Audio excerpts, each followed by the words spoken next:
Assalamualaikum warahmatullahi wabarakatuh. Saya pengampu mata kuliah ini Muhammad Inam Esa. Senang sekali berjumpa kembali dengan saudaraku semua, para murid semua.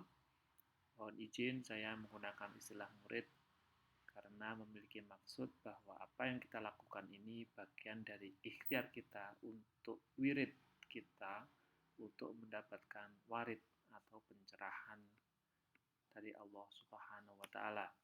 Semoga semua dalam kondisi sehat walafiat, penuh dengan keberkahan hidup dan rahmat taufik dan hidayah dari Allah Subhanahu wa taala.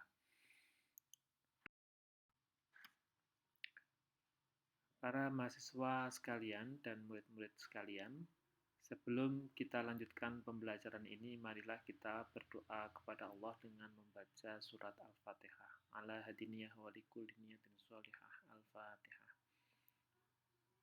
A'udzubillahi minasyaitonir rajim. Bismillahirrahmanirrahim. Alhamdulillahi rabbil alamin. Ar-Rahmanir Rahim. Maliki yaumiddin. Iyyaka na'budu wa iyyaka nasta'in. Ihdinas siratal mustaqim. Siratal ladzina an'amta 'alaihim ghairil maghdubi 'alaihim waladdallin. Amin. Selanjutnya marilah kita membaca surat Al-Insyirah. Bismillahirrahmanirrahim. Alam nashrah laka sadrak wa wada'na 'anka wizrak alladzi anqadha dhahrak wa rafa'na laka dzikrak fa inna ma'al 'usri yusra inna ma'al 'usri yusra fa idza faragta fansab wa ila rabbika farghab. Selanjutnya mari kita membaca doa sebelum belajar. Bismillahirrahmanirrahim. Raditu billahi rabba wa bil islami dina wa bi Muhammadin nabiyya wa rasula. Rabbi zidni ilma warzuqni fahma. Allahumma aftah lana hikmataka wanshur alaina rahmataka min khazaini rahmatika ya arhamar rahimin. Alhamdulillah kita sudah berdoa bersama, semoga apa yang nanti akan kita lakukan ini mendapat keberkahan dari Allah Subhanahu wa taala.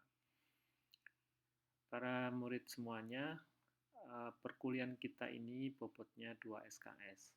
Kalau mengacu pada Permendikbud nomor 3 tahun 2020 tentang Standar Nasional Pendidikan Tinggi, pasal 9 ayat 1 di situ disebutkan bahwa 1 SKS itu merupakan kegiatan pembelajaran yang terdiri atas 50 menit pembelajaran per semester per minggu, 60 menit penugasan per minggu per semester, dan 60 menit pembelajaran individu per minggu per semester. Oleh karena itu, pembelajaran kita meliputi 3 hal tersebut: pembelajaran bersama, penugasan, dan belajar individu. Semester ini saya mengampu 2 kelas, yaitu kelas C dan kelas D pada jam sebagaimana yang tampak pada layar. Berikutnya akan saya jelaskan tentang apa capaian pembelajaran mata kuliah kita ini. Setelah mengikuti mata kuliah ini, diharapkan mahasiswa memiliki 3 hal: memiliki karakter yang mulia, wawasan filsafat ilmu, keterampilan dalam pola pikir dan analisis filosofis.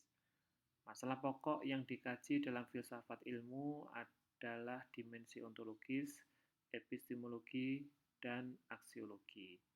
Dan hal-hal yang terkait dengan ilmu, misalnya klasifikasi ilmu dan sejarah perkembangannya. Untuk mencapai outcome tersebut, maka pada mata kuliah ini pada fase pertamanya akan diorientasikan untuk memberikan pemahaman tentang dasar-dasar kefilsafatan secara umum kepada mahasiswa, dan selanjutnya akan dibahas pokok-pokok kajian tentang filsafat ilmu baik dari aspek ontologi, epistemologi, dan aksiologi. Ada beberapa topik kajian yang dibahas dalam filsafat ilmu. Topik-topik ini adalah sebagai pemandu dan bahan kajian untuk dipelajari, dipresentasikan, dan didiskusikan oleh para mahasiswa atau para murid. Pada bagian awal pertemuan 1-7 ada 7 topik yang pada dan pada pertemuan ke-8 dilaksanakan ujian tahap pertama atau ujian tengah semester.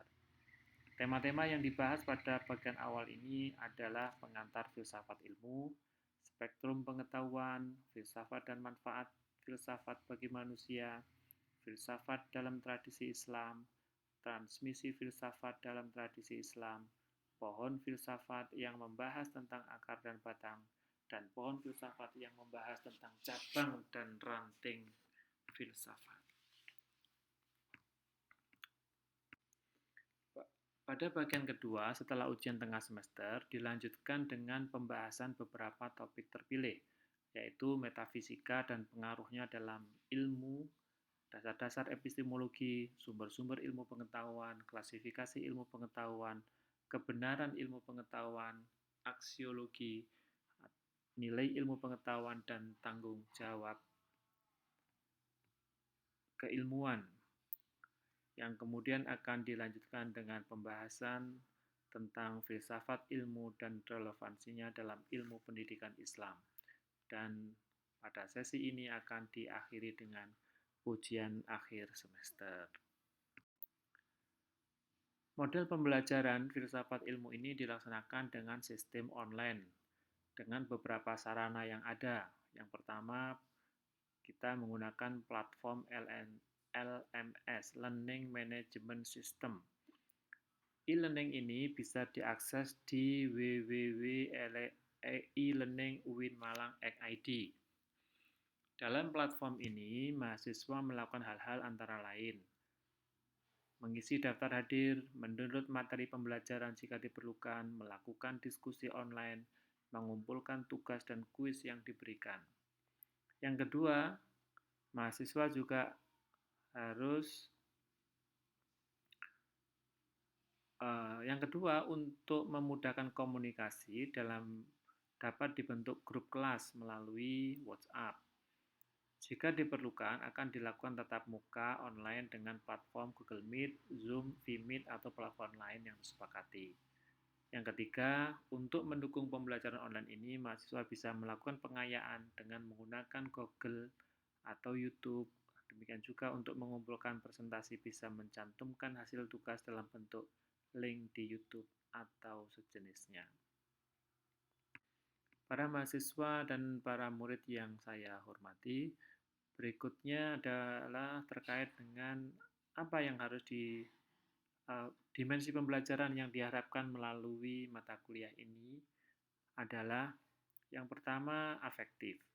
Melalui pembinaan karakter mulia yang meliputi karakter kebangsaan, ulul albab, moderasi, dan integrasi ilmu dan Islam. Pembinaan karakter ini dilakukan sepanjang kuliah, misalnya dengan menilai aspek kejujuran, kedisiplinan, tanggung jawab, mengawali dan mengakhiri belajar dengan doa, dan lain sebagainya. Sedangkan aspek kognitif melalui penguasaan konseptual dilakukan dengan presentasi, diskusi, dan literasi seperti membuat artikel, membaca buku pengayaan, membuat review, video presentasi, dan lain sebagainya. Sedangkan kemampuan psikomotorik, keterampilan melalui pengembangan keterampilan pada pola pikir dan berpikir analisis, mempresentasikan dan berdiskusi secara logis dan solutif. Apa yang harus dilakukan oleh mahasiswa? Hal-hal yang harus dilakukan oleh mahasiswa yang pertama adalah membaca dan memahami materi, membuat presentasi PPT yang diupload di LMS, mengikuti dan aktif dalam forum diskusi virtual, mengerjakan tugas-tugas, dan mengikuti dan mengerjakan UTS dan UES bagi yang memenuhi syarat. Perlu saya sampaikan bahwa mahasiswa yang tingkat kehadirannya kurang dari 80% tidak akan diperkenankan mengikuti ujian UTS ataupun UAS. Apa kriteria keberhasilan pembelajaran mata kuliah kita ini?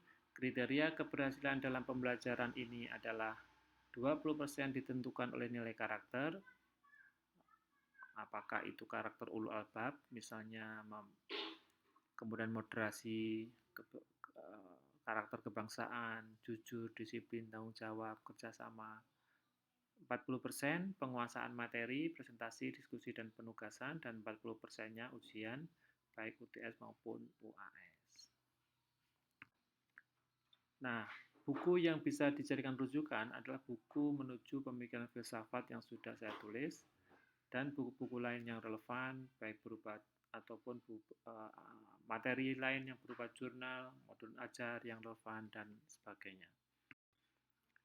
Saya kira itu untuk bagian awal ini. Marilah kita tutup pembelajaran kita ini dengan membaca doa sesudah belajar.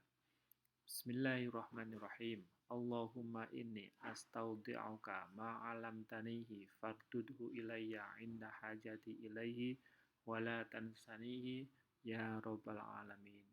Terima kasih atas perhatiannya dan wassalamualaikum warahmatullahi wabarakatuh.